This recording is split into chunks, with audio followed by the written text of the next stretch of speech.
नमस्कार, राजनीति में आपका स्वागत है। मैं हूं आपके साथ मनोराज सक्सेना। राजनीति में आज बात प्रशांत भूषण के सुप्रीम कोर्ट के अवमानना वाले मामले की। सीनियर एडवोकेट प्रशांत भूषण ने 11 साल पहले एक इंटरव्यू में सुप्रीम कोर्ट के 8 जजों पर सवाल उठाए थे, जिस पर उनके खिलाफ सुप्रीम कोर्ट की अवमानना का केस चल रहा था। अब सुप्रीम कोर्ट ने सुनवाई पूरी कर ली है और सजा पर फैसला सुरक्षित रख लिया है। इस पूरे मामले में प्रशांत भूषण ने माफी नहीं मांगी और ना ही ये मंजूर किया कि उन्होंने कोई गलती की है। पिछली सुनवाई में प्रशांत भूषण ने 2009 में दिए अपने बयान पर खेद जताया, लेकिन बिना शर्त माफी नहीं मांगी थी। उन्होंने दलील दी थी कि उनके बयान का गलत मतलब समझा गया। बयान का मतलब सही तरीके से कर्तव्य ना निभाना था, ना भ्रष्टाचार इसका मतलब नहीं था। प्रशांत भूषण की दलील से अटॉर्नी जनरल के वेणुगोपाल भी काफी हद तक सहमत दिखाई दिए। सुप्रीम कोर्ट में अटॉर्नी जनरल ने कहा कि प्रशांत भूषण का ट्वीट ये बताने के लिए था कि जुडिशरी को अपने अंदर सुधार लाने की जरूरत है। सीनियर एडवोकेट राजीव धवन ने भी प्रशांत भूषण के सामाजिक कार्यों का हवाला दिया और उन्हें माफी देने की मांग की। अब इस पूरे मामले में देखना होगा कि सुप्रीम कोर्ट दलीलों से कितना संतुष्ट होता है और सीनियर एडवोकेट प्रशांत भूषण पर क्या फैसला सुनाता है।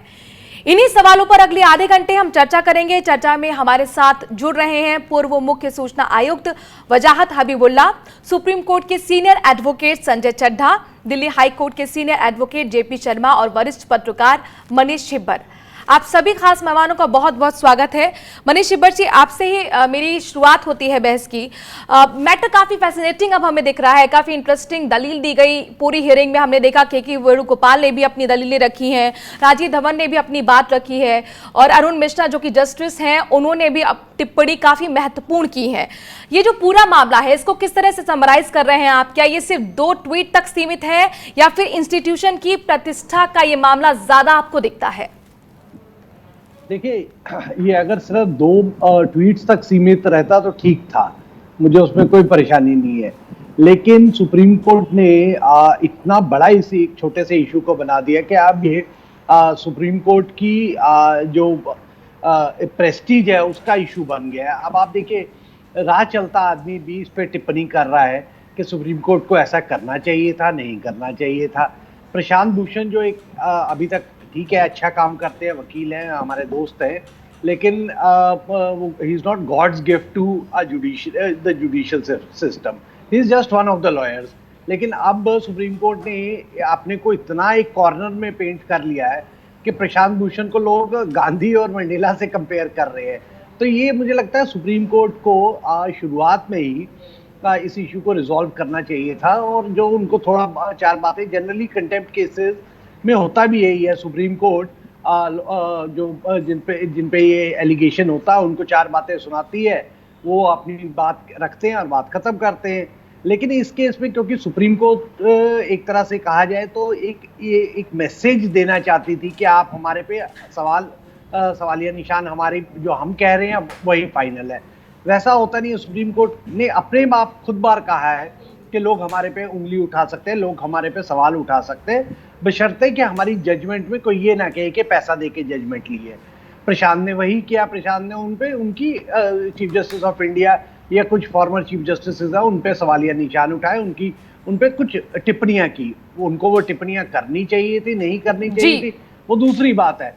लेकिन ये अब मानना कहाँ से हो गई, ये मुझे लगता है सुप्रीम कोर्ट अब इसी चक्कर में फेर में फंस गई है कि उनको खुद समझ नहीं आ रही कि अब हम इसमें से निकले कहाँ। ठीक है, इसी पॉइंट को लेकर मैं संजय जी आपके पास आना चाहूंगी, जो कि आप कानून की बारीकियां हमें बेहतर तरीके से समझा सकते हैं। आपने 14 अगस्त, 20 अगस्त और आज की हियरिंग भी देखी होगी। अब जिस तरह से यहाँ पर खुद कह रहे हैं मनीष छिब्बर जी कि ये जो मामला है इसमें सिस्टम कोर्ट का खुद ये इजाजत देता है लोगों को कि आप हमारे फैसले पर सवाल उठाएं। तभी तो ऐसा होता है कि लोअर कोर्ट के फैसले को आप चैलेंज करते हैं हाई कोर्ट में, हाई कोर्ट के फैसले को आप सुप्रीम कोर्ट में करते हैं, सुप्रीम कोर्ट के सिंगल बेंच को डबल बेंच में करते हैं, डबल बेंच से हायर बेंच में करते हैं। तो ये पूरा सिस्टम आपको अधिकार दे रहा है कि आप उस फैसले को गलत कहें, उस पर सवाल उठाएं। तो फिर 2 ट्वीट से कैसे इंस्टीट्यूशन की प्रतिष्ठा जो है वो खतरे में आ जाती है? देखिए, आपने बिल्कुल सही फरमाया कि हमारा जो कंटेम्प्ट ऑफ कोर्ट एक्ट है 1971 में बना था, वो बड़े क्लियरली और बहुत स्पष्ट शब्दों में हमको परमिशन देता है हर व्यक्ति को कि वो फेयर अगर क्रिटिसिज्म कर रहे हैं, fair criticism of judgement, fair criticism of working को अगर कर रहे हैं तो वो अलाउड है, सेक्शन 3 में स्पेसिफिकली लिखा हुआ है, पहली चीज। दूसरी चीज देखिए, दो तरीके का कंटेम्प्ट होता है, एक होता है सिविल कंटेम्प्ट और एक होता है क्रिमिनल कंटेम्प्ट। सिविल कंटेम्प्ट जो होता है वो होता है wilful disobedience of the court's order, अर्थात अगर आपको कोर्ट ने कोई ऑर्डर दिया है उसको आप फॉलो नहीं कर रहे हैं, वो ये केस नहीं है, तो सिविल कंटेम्प्ट नहीं हुआ। ये डिफाइन किया हुआ है सेक्शन 2 में, 2B of the contempt act. 2C में डिफाइन किया गया है क्रिमिनल कंटेम्प्ट क्या होता है। देखिए, 3 तरह की चीजें क्रिमिनल कंटेम्प्ट में जोड़ी गई हैं। पहली चीज जो जिसमें कि प्रशांत भूषण के केस को फॉल करा गया है हमारे जजेस के द्वारा, स्कैंडलाइजेशन और lowering the authority of the court, ये पहला। दूसरा, मैंने बताया 3 चीजें होती है। दूसरी चीज होती है प्रेजुडिस और interference in the due course of judicial proceedings, उसके अंदर अगर इंटरफेरेंस अगर आप कर रहे हैं तो। और तीसरा होता है obstructing in the administration of justice. So अगर ये 3 में से कोई आप करते हैं तब क्रिमिनल वो होता है। मैं आप यहाँ पे 2-3 एग्जांपल भी देना चाह रहा हूं। आपको याद होगा, देखिए क्या होता रहा है अभी तक, जब भी कोई कंटेम्प्ट की बात हुई है तो सुप्रीम कोर्ट के जजेस ने जिस व्यक्ति के खिलाफ उसको नोटिस देके उनको बुलाया और वो व्यक्ति से अपनी आके अपॉलॉजी मांग के उन्होंने वो बात वहीं समाप्त हो जाती थी। और इसका सबसे बड़ा एग्जांपल है जस्टिस काटजू का।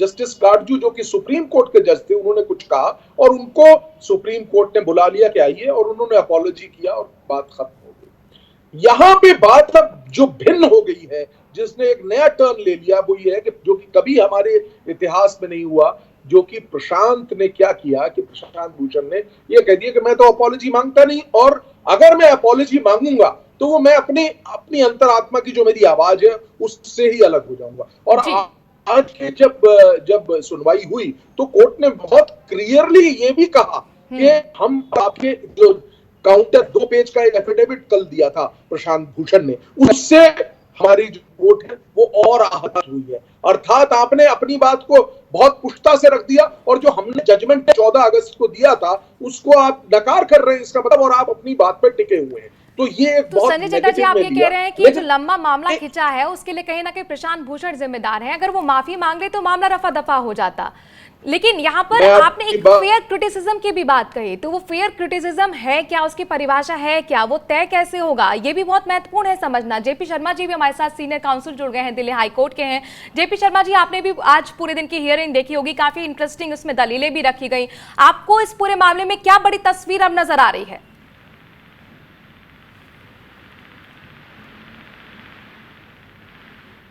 जेपी शर्मा जी, आपको ऑडियो मिल रहा है? लगता है आवाज उन तक नहीं पहुंच पा रही है।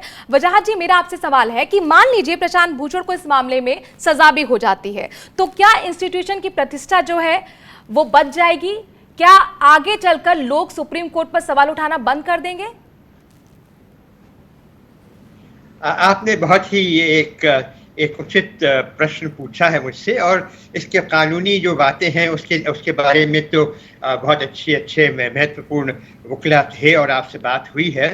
मेरा ये विचार है, और ये मेरे अनुभव के ऊपर भी ये निर्धारित है, कि यह जो अधिनियम है कंटेम्प्ट ऑफ कोर्ट केस जिसका जिक्र हुआ है 1971 में, यह अधिनियम स्वयं ही एक अधिनियम ऐसा नहीं है कि एक लोकतंत्र में इसको होना चाहिए। अब किस प्रकार से इसका इस्तेमाल किया जा रहा है या नहीं इस्तेमाल किया जा रहा है, मैं अपने अनुभव से ये कहना चाहता हूँ कि जब मैं मुख्य सूचना आयुक्त बना था, आपको जो पता है कि ये सूचना आयोग और जो मुख्य केंद्रीय सूचना आयोग था, यह अभी उसी समय स्थापित हुआ था। तो उस समय हम देख रहे थे कि इसको इफेक्टिव मुतासर किस प्रकार से बनाया जाए। उस समय लोगों से ये विचार आया था कि हमारे पास हमारे जो आदेश है वो माने नहीं जाते हैं, हमें कुछ जो कुछ भी बकना चाहते हैं आके लोग हमारे सामने बहस करते समय ही कह देते हैं, हमारे बारे में प्रश्न उठाते हैं, हमारे पास ईमेल्स आ जाते हैं, और ये सब आता था। लेकिन मैंने उस समय ये स्टैंड लिया कि नहीं, मैं सहमत नहीं हूँ इस अधिनियम से, और मैं नहीं चाहूँगा कि यह अधिनियम राइट टू इंफॉर्मेशन एक्ट तक भी एक्सटेंड किया जाए, और उसका नतीजा है कि आज तक वो एक्सटेंड नहीं हुआ। जहां तक कि इस प्रश्न का सवाल है जो आपने अभी आज के लिए जो ये प्रशांत भूषण की बात चल रही है और अभी जो बहस हो रही थी उसमें ये लिखा गया कि प्रशांत भूषण की ही पोजीशन एलिवेट हो गई है, अब महात्मा गांधी के साथ इनका कंपैरिजन हो रहा है। हाँ, गांधीयन प्रिंसिपल ये था कि अगर कोई कानून कोई अधिनियम एक खराब अधिनियम है तो उसके खिलाफ मैं प्रोटेस्ट करूंगा और उसके लिए अगर अधिनियम के तहत सजा है वो सजा भी मैं बर्दाश्त करने के लिए तैयार हूंगा। तो यह एक गांधीयन प्रिंसिपल को अपहोल्ड कर रहे हैं और इसका मैं उसको मैं इसका अप्रिशिएट करता हूँ अवश्य। जाहिर तौर पर आजादी के बाद कई कानून में बदलाव भी हुआ है, तो अब सवाल यही है कि अवमानना कानून में क्या बदलाव की जरूरत है या नहीं, इस पर हम आगे विचार करेंगे, बातचीत भी करेंगे अपने तमाम मेहमानों के साथ। जेपी शर्मा जी हमारे साथ जुड़ गए हैं जो कि सीनियर काउंसिल हैं दिल्ली हाई कोर्ट के। जेपी शर्मा जी, संजय चड्ढा जी को भी आपने सुना होगा और उनका कहना है कि काटजू के केस में काटजू ने माफी मांग ली थी तो इस तरीके का जो मामला था अवमानना का वो रफा दफा हो गया था, लेकिन ये मामला इसलिए खिंचा है चूंकि प्रशांत भूषण ने माफी नहीं मानी और उन्होंने कहा कि मैंने कोई गलती भी नहीं की है। लेकिन प्रशांत भूषण ये भी कह रहे हैं साफ तौर पर कि कोई भी इंस्टीट्यूशन आपको मजबूर नहीं कर सकता है कि आप माफी मांगे। तो आज ये पूरा मामला जो आपके सामने हियरिंग आपने देखी है, क्या तस्वीर आपको मोटी मोटी उभरती हुई नजर आती है? मैडम, मेरा ये मानना है कि ये जो कह रहे हैं कि वो माफी मांग रहे हैं, वो माफी भी मांग रहे हैं, नहीं भी मांग रहे हैं, कोर्ट को गाली भी देना चाहते हैं, जजों को भ्रष्ट भी कहना चाहते हैं और वो साफ भी बने रहना चाहते हैं। कानून में ऐसा नहीं होता। ही जो है Mr Prashant Bhushan is a officer of the court, he must understand whatever he is saying, he is a senior advocate. अगर उन्होंने कहा है कि 4 जजेस करप्ट हैं, he has to prove, he has to say whatever document he has, whatever instrument he has with him। और अगर ये ऐसा नहीं है, अगर वो ये साबित नहीं करते हैं तो सुप्रीम कोर्ट के सामने, सुप्रीम कोर्ट ने पहले भी वकीलों को सजाएं दी हैं। इसमें जो है मिस्टर आयुब खान और आर के आनंद का उदाहरण आपके सामने है जी। अगर प्रशांत भूषण जेपी शर्मा जी वो ये कह रहे हैं कि मैंने करप्शन की बात कही, लेकिन करप्शन का मतलब ये नहीं कि रिश्वत ली, घूस ली, ये मेरा मतलब है कि कर्तव्य सही तरीके से नहीं निभाए गए। इस पर संजय चड्ढा जी अपनी कुछ बात रखना चाहते हैं। उनके बयान में साफ तौर पे लिखा है 4 जजेस भ्रष्ट हैं। भ्रष्ट का मतलब ये नहीं है कि वो ये आज ये चौराहे पे ये खड़े होकर कह देंगे, मेरा मतलब ये नहीं था। किसी इंस्टीट्यूशन के ऊपर आप इल्जाम लगाएं और सीनियर एडवोकेट होकर और बचना चाहें, ये नहीं हो सकता। ठीक है संजय जी, अपनी बात पूरी रखिए, उसके बाद मुझे मनीष जी के पास जाना है। मैं छोटा सा जो अभी जेपी शर्मा जी कह रहे थे उसमें एडिशन करना चाहूंगा। देखिए, दो चीजें हैं आपको देखनी है। एक तो पहला जो 2 ट्वीट का मामला है वो अलग है, उसमें निर्णय आ चुका है और उसमें कोर्ट ने ये फाइंडिंग दे दी है कि अब उसमें सिर्फ सेंटेंस की बात है। जहां तक पुराना केस है उसमें 2 चीजें बड़ी अहम है। उसमें उन्होंने कहा, एलिगेशन लगाया, और जैसे कि हमारे अटॉर्नी जनरल वेणुगोपाल जी ने भी कहा है कि जो प्रशांत भूषण है उसको पूरी डॉक्यूमेंट पेश करने चाहिए, क्या किस वजह से उन्होंने भ्रष्टाचार का आरोप लगाया है, जो पिछला केस है और जो जिस तहलका वाला 2009 के केस की बात कर रहा है। दो केसेस में कंफ्यूजन नहीं होना चाहिए किसी भी तरीके से। जो इस वक्त हम लोग बात कर रहे हैं वो है 2 ट्वीट्स के बारे में। क्या ये एक फेयर क्रिटिसिज्म है? क्या ये एक कंस्ट्रक्टिव अप्रोच के तहत प्रशांत भूषण ने कहा है? ये इसका अवलोकन होना बहुत जरूरी था, जो मेरे ख्याल है जजेस ने अपना निर्णय दे दिया है। ठीक है सर, लेकिन यहाँ पर एक फ्रीडम ऑफ एक्सप्रेशन को भी लेकर एक बहस छिड़ गई है कि फ्रीडम ऑफ एक्सप्रेशन है या फिर अवमानना का केस ये ज्यादा है। मनीष जी, अब मैं आपको यहाँ पर बहस में लाना चाहूंगी, क्योंकि हमारा एक स्पेशल प्रोग्राम जाता है ऑन रिकॉर्ड, उसमें पूर्व जज हैं सुप्रीम कोर्ट के मदन वी लोकुर, और उन्होंने कहा कि ये कोई ऐसा पहला मौका नहीं है कि सुप्रीम कोर्ट पर सवाल उठे हों। इमरजेंसी के दौर में भी हमने देखा था कि सुप्रीम कोर्ट की क्रेडिबिलिटी थी, उस पर कई सवाल उठे थे और उसके बाद सुप्रीम कोर्ट ने भरोसा जीता, रिबिल्ड अपने आप को किया, तो उस तरीके के फेस आते रहे हैं। तो क्या इस दौर को भी हमें इस रूप में ही देखा जाना चाहिए? आप उनकी बात से कितना इत्तेफाक रखते हैं?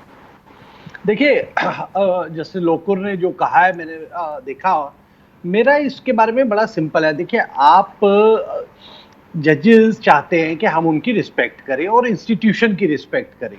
प्रशांत ने कहा है कि मैं इंस्टीट्यूशन की रिस्पेक्ट नहीं करता हूं, मैं जजेस की रिस्पेक्ट नहीं करता हूं। लेकिन अब आप किसी के सिर पे बंदूक रख के आप उसे कहें कि आप मेरी रिस्पेक्ट कीजिए, तो ये भी एक वाजिब आपकी रीजनिंग नहीं है। दूसरा, ट्रुथ प्रशांत भी कह रहे हैं, और ये अब कानून में चेंजेस हुआ है कि truth is a defence in contempt cases. अब आप प्रशांत को मौका दीजिए, आप उनसे पूछिए कि आपने कहा कि फला फला जजेस है। अब देखिए, उन्होंने 9 जजेस का नाम लिया था जो तहलका में जो इशारा था, उसमें से कई जजेस अभी भी सीरियस, अभी भी जिंदा हैं, अभी भी घूम फिर रहे हैं, आपको मिल जाएंगे। अगर वो इतना सीरियसली इस इशू पे उनको नाराजगी थी, तो उनके पास ऑप्शन था रिटायरमेंट के बाद डेफेमेशन क्यों नहीं फाइल किया उन्होंने प्रशांत के साथ। इनफैक्ट मैं उनमें से कई जजेस को प्रशांत के साथ उठते बैठते देख चुका हूं। मेरा एक छोटा सा इसमें ये है, देखिए जो इंस्टीट्यूशंस होते हैं उनको ना लार्ज हार्टेड होना चाहिए। ये छोटा मोटा अगर किसी ने आप पे उंगली उठा ली, अब लोग मोदी जी के बारे में इतना कुछ बोलते हैं, राहुल के बारे में इतना कुछ बोलते हैं जी। हर केस में अब वो जाके केस करना शुरू हो जाए तो देश कहां जाएगा। सो इसीलिए बहुत जरूरी है कि इंस्टीट्यूशंस का किरदार ऐसा हो, कैरेक्टर ऐसा हो, उनका काम ऐसा हो कि हम लोग खुद उनकी इज्जत करें। ये बात मांग है। प्रशांत का एक छोटा सा है, वो कह रहे हैं कि कोरोना के टाइम पे चीफ जस्टिस को वो मोटरसाइकिल पे बैठना वो एक गलत सिग्नल गया। मैं खुद कह रहा हूं इस बात को, प्रशांत क्या कह रहे हैं मैं कह रहा हूं, तो अब आप मेरे पे भी मुकदमा करेंगे। हजारों लोगों ने इस बात पे कमेंट किया। तो आप चीफ जस्टिस ऑफ इंडिया की, लेकिन ये कहने के बाद क्या मैं चीफ जस्टिस की रिस्पेक्ट कम करता हूं? बिल्कुल नहीं करता हूं, क्योंकि मुझे इस बात पे पूरा भरोसा है कल को किसी वजह से अगर मेरे को कहीं से परेशानी हो, मेरे पे सरकार मेरे पीछे पड़ जाए, कोई गलत लोग पीछे पड़ जाए, जाहिर तौर पर एक जज पर टिप्पणी क्या ये पूरे कोर्ट, पूरे इंस्टीट्यूशन पर की प्रतिष्ठा पर सवाल उठाने के बराबर है। ये हम समझने की कोशिश करेंगे, हम ये भी समझने की कोशिश करेंगे। एक ब्रेक के लिए रुक रहे हैं, उसके बाद ये समझेंगे कि सुप्रीम कोर्ट के सामने आखिरकार चुनौती असल में है क्या। जरूरत क्या प्रशांत भूषण को सजा देने की है या प्रतिष्ठा बहाल करने की। एक छोटे से ब्रेक के लिए यहां पर रुक रहे हैं, जल्द हाजिर होते हैं।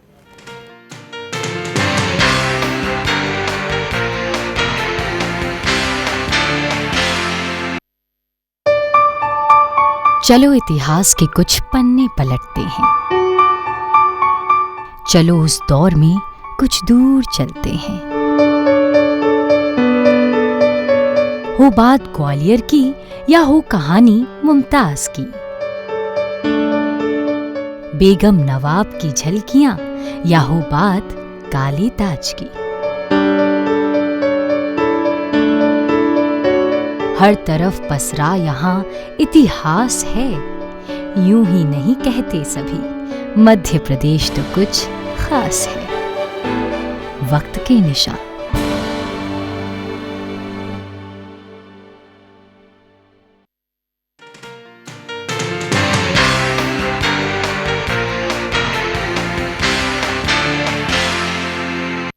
ब्रेक के बाद आपका स्वागत है। JP Sharma senior council Delhi high court के हमारे साथ फोन लाइन के जरिए जुड़े हुए हैं। जेपी शर्मा जी, चूंकि सोशल मीडिया पर भी एक बहुत बड़ा कैंपेन चलाया जा रहा है, कई बुद्धिजीवी प्रशांत भूषण के सामने साथ आ गए हैं, कई जो पूर्व जजेस हैं वो भी समर्थन दे रहे हैं प्रशांत भूषण को, और यहाँ तक कि कई वकील भी आंदोलन चला रहे हैं। उन सभी का मानना है कि सुप्रीम कोर्ट का जो सम्मान होता है, जो प्रतिष्ठा होती है, वो उनके जजमेंट से होती है, उनके एक्शन से होती है। तो सवाल ये है कि क्या 2 ट्वीट्स या कुछ तरीके की आलोचना या कुछ टिप्पणियां इंस्टीट्यूशन के सम्मान को ध्वस्त कर सकती हैं? देखिए, मेरा ये कहना है कि बात ही 2 ट्वीट की नहीं है मैडम। मेरा ये कहना है, अभी मैं सुन रहा था एक मित्र आपके सामने कह रहे थे कि उनके मुंह से निकल गया। अरे भाई, इंसान है ना प्रशांत भूषण जी, अगर गलत निकल गया तो इतना करेज होना चाहिए कि साहब मेरे मुंह से गलत निकल गया, इसके लिए मैं माफी मांगता हूं। वो तो क्या कह रहे हैं, मैं माफी नहीं मांगूंगा, जो आपको फैसला करना है वो कर दीजिए जी। मॉडिफिकेशन में जिस प्रकार का वो एफिडेविट देना चाहते हैं, मतलब वो ये कहना चाहते हैं मैं जो कह रहा हूं वो तो सही है, बाकी तुम जिसको जैसा मर्जी समझ लो। मैडम, ये सीधा it was a threat to the institution. मेरा कहना है कि आप जैसे जिम्मेवार आदमी ने अगर ये बात चौराहे पे कही है कि 4 जजेस भ्रष्ट हैं, तो आप में इतना साहस होना चाहिए, हम तब आपको समझे वॉरियर कि आप ये कोर्ट में कहें साहब दिस इज द रीजन मैंने जो कहा है, और इसके बाद आप मुझे जो है सजा देना चाहें तो दे दीजिए। लेकिन तो जेपी शर्मा जी, के वेणुगोपाल जो कि सरकार की तरफ से पेश हुए अटॉर्नी जनरल, वो भी कह रहे हैं कि जो महत्वपूर्ण योगदान रहा है उसको देखते हुए माफी दे देनी चाहिए प्रशांत भूषण को। कमेंट कर दीजिए, हिदायत दे दीजिए, उतना काफी रहेगा। देखिए, मैं अटॉर्नी जनरल की बात से बाहर नहीं जा रहा हूँ मैडम, जी। लेकिन मेरा कहना है अटॉर्नी जनरल की बात को भी आप एक तरफ रख दीजिए। प्रशांत भूषण जी का अपना कैरियर कहाँ है, अपना करेज कहाँ है? अगर गलती होगी तो मान लेना जी, हाँ सब गलती होगी, कोई बात नहीं, इंसान है, बोनाफाइड मिस्टेक्स है परमिसिबल। ठीक है, तो आप कहते हैं लेकिन कड़ा आप कल को फैसला ये- देते हुए एक कल बड़ा को आप- संकेत देना चाहिए, एक बड़ा मैसेज देना चाहिए सुप्रीम कोर्ट को। मनीष जी यहाँ पर अपनी बात रखना चाह रहे हैं। मनीष जी मैं जल्दी से सिर्फ अपनी ये बात कहना रखिए, उसके चाहता बाद हूं संजय चड्ढा जी के पास जाना है। जी हाँ, मैं सिर्फ ये कहना चाहता हूँ, आई थिंक शर्मा जी को समझ में कुछ गलती हुई है। प्रशांत ने कभी नहीं कहा है कि उसने ये जो कहा जजेस के बारे में, उन्होंने कभी नहीं ये कहा कि मैंने गलत कहा है या मैं इससे पीछे हट रहा हूँ। उन्होंने कहा ये मेरा व्यू पॉइंट था और मैं अभी I am still standing bye it. आप मुझे मौका दीजिए, मैं इसको रिपीट करूंगा। वो कहाँ कह रहे हैं कि मैं। दूसरी बात, देखिए मैं बार बार इस बात को कह रहा हूं कि उन्होंने 1 मिनट के लिए हम ये मान भी लें कि उन्होंने ये गलत कहा, ठीक है, तो अगर आज वो मान लें कि कि उन्होंने गलत कहा और उनको माफी मांग ले, तो क्या वो जो उन्होंने उस समय कहा वो सब गायब हो जाएगा? लोग आज से 50 साल बाद भी किसी न किसी को अपने लैपटॉप पे या कंप्यूटर पे बैठ के अगर गूगल करेंगे वो मिल जाएगा। मेरा सिर्फ बार बार जो मैं कह रहा हूं, जिस बात की तरफ मैं इशारा कर रहा हूं कि इंस्टीट्यूशंस की इज्जत इन चीजों से नहीं बहाल होती है, नहीं बढ़ती है। इंस्टीट्यूशंस की इज्जत उनके कैरेक्टर से और उनके कामकाज से बढ़ती है। आप काम अच्छा कीजिए, आपकी इज्जत बढ़ जाएगी। आप मेरी पूरी आस्था है। मैं अब मतलब प्रशांत ने 2 ट्वीट किए चीफ जस्टिस ऑफ इंडिया के बारे में, उसके बाद क्या in chief justice of India के बारे में मेरी राय, मेरी नजर में ये गिर गए? बिल्कुल नहीं। मेरी आस्था उनमें आज भी उतनी है जिनकी उन ट्वीट से पहले थी। ठीक है, यहाँ पर वजाहत हबीबुल्ला जी, चूंकि लगातार ये भी कहा जा रहा है सुप्रीम जो हाई कोर्ट के जज थे करण, उन्होंने खुद 6 महीने की सजा मानना के केस में भुगती थी और वो खुद समर्थन प्रशांत भूषण का कर रहे हैं और उनका कहना है कि अदालत भी आलोचना से परे नहीं हो सकती, कानून से परे नहीं हो सकती है। तो एक नई बहस ये छिड़ गई है कि अवमानना का जो कानून है, क्या उसमें अब बदलाव किया जाना चाहिए? चूंकि कॉलोनियल ये कानून था, अंग्रेजों ने बनाया था ताकि उनके फैसले पर कोई क्वेश्चन ना कर सके। तो आपको लगता है कि अब इस पर वाकई विचार होना चाहिए? जैसे मैंने पहले भी कहा था जी, कि नियम है, ये आजकल के ज़माने में और आजकल के हमारे भारतीय लोकतंत्र में इसका कोई स्थान नहीं है। अब ये अभी कहा गया था कि किसी ने किसी को भ्रष्ट कह दिया। अब जब मैं आपको बता रहा था, मैं जब मुख्य सूचना आयुक्त था तो मुझे ना केवल भ्रष्ट भी कहा गया, एंटी नेशनल भी कहा गया, प्रो पाकिस्तान भी कह दिया गया। लेकिन ना ही मैंने किसी से कहा कि आप ना मैंने कहा आप प्रूव कीजिए कि मैं कैसे भ्रष्ट हूँ, या आप प्रूव कीजिए आके। नहीं, वो बात ही नहीं रही। और क्या उसका कोई सेंसेशन हुआ? नहीं, किसी ने नोटिस ही नहीं लिया कि किसी ने क्या कहा। और मैं गर्व से कह सकता हूँ कि मेरी अध्यक्षता में जो केंद्रीय सूचना आयोग था, उसकी जो प्रतिष्ठा बनी उसी समय में बनती है जी। तो ये बात जैसे अभी कहा गया कि जो मैं आदर और मैं सम्मान जो चाहता हूँ लोगों से, वो मैं प्राप्त करूँ बेशक, लेकिन मैं सम्मान प्राप्त करूँगा अपने काम से, ये नहीं क्योंकि मुंह बंद करने से। ठीक है, संजय चड्ढा जी, आप अपनी बात रखना चाह रहे हैं, बहुत देर से अपनी बात भी रखिएगा। और साथ में मेरा जो महत्वपूर्ण सवाल है कि अवमानना कानून में क्या वाकई अब बदलाव का वक्त आ गया है, इस पर भी टिप्पणी। मनु जी, एक बहुत इंपॉर्टेंट बात है। देखिए, जैसा कि अभी वहाबुल्ला साहब कह रहे थे, बिल्कुल बात सही है कि काम से तो आपकी मजबूती दिखेगी, काम से तो आपकी प्रतिष्ठा बनेगी, लेकिन कुछ एक संस्थान होते हैं जिनकी आपको प्रतिष्ठा, जिनकी गंभीरता को कायम करना हमारे लिए आवश्यक है। इसमें कोई दो राय नहीं है, चाहे लोगों के विचार भिन्न हो। हमें किसी भी तरीके से उसकी प्रतिष्ठा को, सम्मान को ऊपर रखना है, पहली चीज। नंबर दूसरी बात, जो ये कानून की बात है, ये कानून देखिए बहुत एक्सेप्शनल तौर पे इस्तेमाल होना चाहिए, पहली चीज। दूसरी, हमने ये कानून बोरो किया है कॉमन लॉ से, और आपको मैं बताते हुए मुझे बड़ा ये एक डिफरेंट फील कर रहा हूं कि कॉमन लॉ में ये बिल्कुल ऑलमोस्ट डिमोलिश हो चुका है, ऑलमोस्ट हट चुका है। और बहुत ही एक्सेप्शनल केसेस में ही हम देखते हैं कि कंटेम्प्ट ऑफ कोर्ट में किसी को दोषी पाया जाता है। और सिर्फ सिविल कंटेम्प्ट की जहां तक बात है, उसके केसेस बेतरतीब मिलते हैं हमको। और हमने, जहां तक हमारे हिंदुस्तान का कानून की बात है, उसमें भी जो कई बहुत हमारे जूरिस्ट हैं, बहुत इंपॉर्टेंट जजेस हैं, उन्होंने इस चीज को दोहराते हुए कहा है कि अब जरूरत है इसमें चेंज की।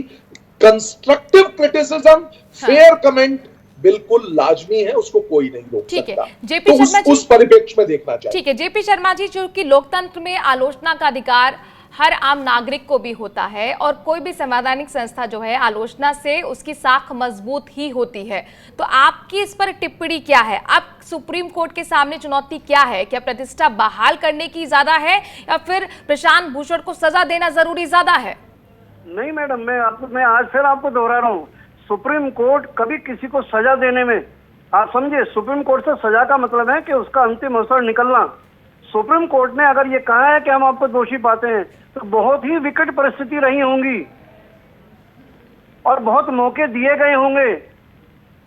तो मुझे लगता है कहीं ना कहीं इसमें आत्मचिंतन, मौके की अगर बात है तो यहाँ पर अपील करने का मौका, यहाँ पर वजाहत जी अगर मैं सही हूं तो नहीं मिला है। यहाँ पर प्रशांत भूषण की तरफ से कहा गया था कि मुझे आप अपील करने का मौका दीजिए, लेकिन यहाँ पर कोर्ट का जो जोर था वो सारा सजा पर था, सजा की तारीख भी तय कर दी गई। तो जिस तरह से ये पूरा मामला खिंचा कि 3 दिन की मोहलत आपको देते हैं, आप माफी मांगिए, फिर आज भी कहा गया आधे घंटे का ब्रेक ले लीजिए, फिर से विचार कर लीजिए, माफी मांग लीजिए, तो ये जिस तरह से खींचा गया है ये मामला, आपको लगता है कि वाकई सुप्रीम कोर्ट की जो प्रतिष्ठा है, इंस्टीट्यूशन की प्रतिष्ठा है, वो बड़ी है ऐसे में? हुजूर, मैंने अभी आपको उदाहरण दिया। मेरे विचार में जो गालियां पड़ी मुझे मुख्य सूचना आयुक्त होते हुए, उससे सेंट्रल इंफॉर्मेशन कमीशन की प्रतिष्ठा घटी नहीं, बढ़ी।